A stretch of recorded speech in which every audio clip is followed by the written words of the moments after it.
Three names. Three ages. Three completely different stories. And somehow, they all collided in the same trophy room after the 2026 World Cup. One of them just won the biggest prize in football for the first time ever, at an age most players haven't even made their first team debut. One of them already has it, already has everything, and just added one more chapter to a career that doesn't need defending anymore. And one of them, the most decorated individual player of his generation, is still out there, still chasing the only thing that's ever gotten away from him. This isn't a comparison. This isn't a who's better debate. This is three different definitions of greatness, happening at the exact same time. So let's break down the rise, the peak, and the chase. The rise, Lamine Yamal. Start with the number, because the number does most of the talking. Lamine Yamal lifted the World Cup before he could legally rent a car in most countries. While most kids his age are figuring out university applications or their first real job, Yamal was already a European champion, already a Ballon d'Or conversation, and now, a world champion too. That's not a normal career arc. That's a career on fast forward. And the scary part for the rest of the football world is that fast forward hasn't even hit top speed yet. What makes Yamal's rise different from the usual Wonder Kid story is that there's been no dip, no sophomore slump, no moment where the pressure caught up to him. He debuted for Barcelona at 15, became a full Spain international before he turned 17, and walked onto football's biggest stage like he'd been there 100 times before. Scouts and pundits love to say a player has no fear. With Yamal, it's not fearlessness, it's something closer to inevitability. He plays like someone who already knows how the story ends.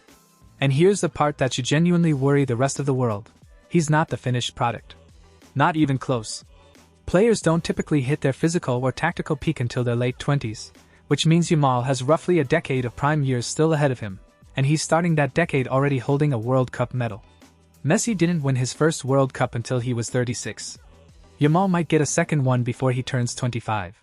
That's the rise, not just what he's already done, but the sheer amount of runway he's got left to do more. The peak, Lionel Messi.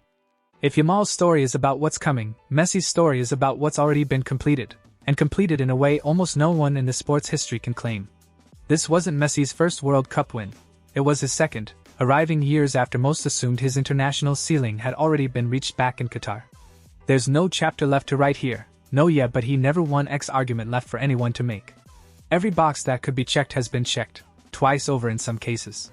What's remarkable about Messi at this stage isn't just the trophy count, it's the fact that he's still doing it at an age where most elite players have long since faded into ambassadorial roles or retirement announcements. He's not winning World Cups on reputation alone. He's still the guy teams build attacks around, still the guy defenders game plan for specifically, still producing moments that end up on year-end highlight reels. That kind of longevity, paired with that kind of continued relevance, is arguably rarer than the trophies themselves. And that's really what the peak means here. It's not a single moment, it's a plateau that's lasted the better part of 2 decades.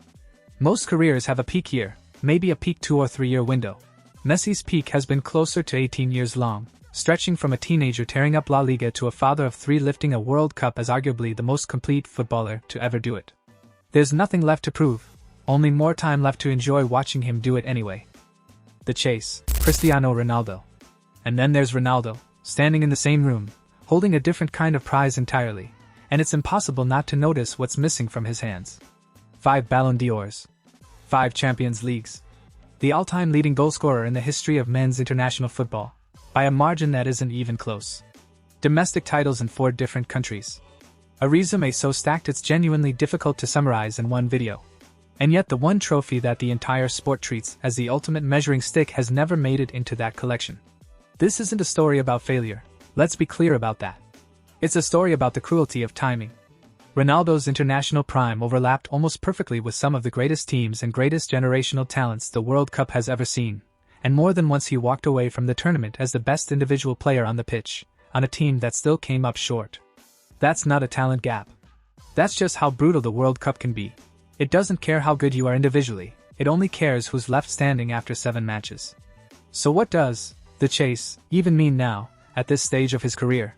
Realistically, the World Cup door has closed, and Ronaldo, more than anyone, almost certainly knows it. But that hasn't stopped him from remaining relevant, remaining productive, remaining a name people build entire videos around years after his peers assumed he'd be irrelevant. Maybe that's the real story here. Not a sad tale about a missing trophy, but a career so enormous that even without the one thing everyone points to, nobody can seriously argue he wasn't one of the greatest to ever play the game. 3 players. 3 timelines. 1 completely different relationship with the same trophy. Yamal's just getting started, and the runway ahead of him is terrifying for everyone else. Messi's already done everything there is to do, and he's still doing it better than most active players ever will. And Ronaldo, still chasing, still relevant, still impossible to ignore, even without the one thing that would have completed the set. That's football. That's why we watch. If you enjoyed this, subscribe, I'll be posting a lot more. See you in the next one.